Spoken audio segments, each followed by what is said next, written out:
Good afternoon. I'm Admiral Brad Cooper, the commander of United States Central Command. In this capacity, I lead U.S. military forces in the Middle East. I'm here to provide you an update on Operation Epic Fury, now in our fourth day of execution. First, I'd like to express my deepest condolences to the families and teammates of the extraordinary Americans who've been killed in action, and I'd also like to extend our prayers for a speedy recovery to the wounded. Yesterday, you heard from Secretary Hegseth and the Chairman of the Joint Chiefs. Today, I'd like to give you an operational update on where we are and provide you with some key facts. By order of the President of the United States and the Secretary of War, our military in the Middle East is undertaking an unprecedented operation to eliminate Iran's ability to threaten Americans, as they've been doing for nearly half a century. Having spent more than 36 years in the military, I could not be prouder of America's sons and daughters in uniform who are answering the call. More than 50,000 troops, 200 fighters, 2 aircraft carriers, and bombers from the United States are participating in this operation, and more capability is on the way. These forces bring a massive amount of firepower, representing the largest buildup by the U.S. in the Middle East in a generation. In the opening hours of Operation Epic Fury, U.S. Central Command forces, together with Israel, delivered overwhelming and unprecedented strikes into Iran. Many of you may remember the shock and awe strikes of 2003.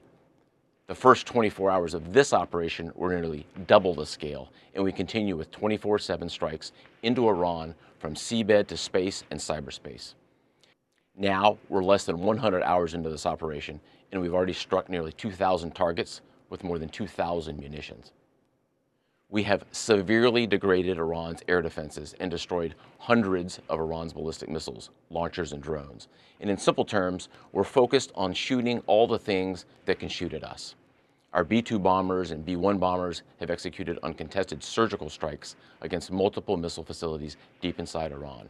And then just last night, a B-52 bomber force struck ballistic missile and command and control posts.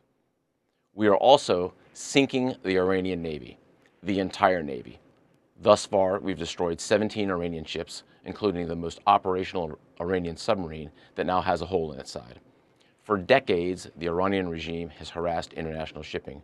Today, there's not a single Iranian ship underway in the Arabian Gulf, Strait of Hormuz, or Gulf of Oman, and we will not stop. We will continue to conduct dynamic targeting operations.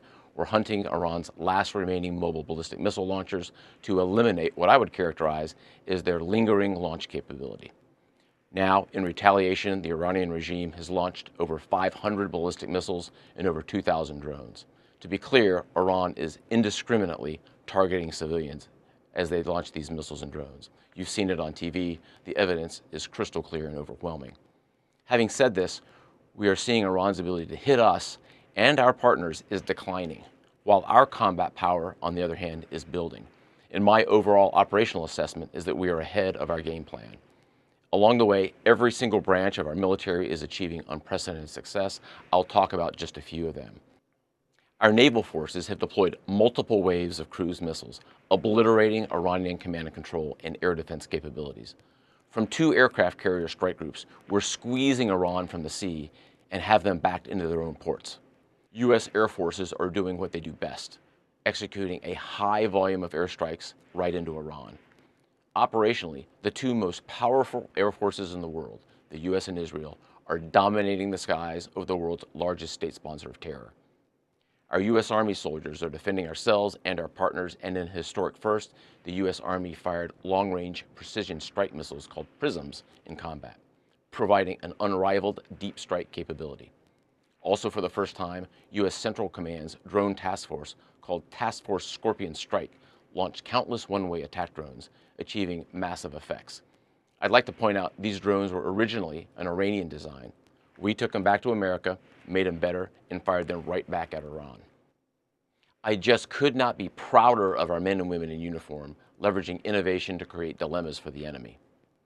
There is no adversary too determined, no mission too difficult for the great soldiers, sailors, airmen, Marines, Guardians, and Coast Guardsmen that make up the most powerful military the world has ever seen.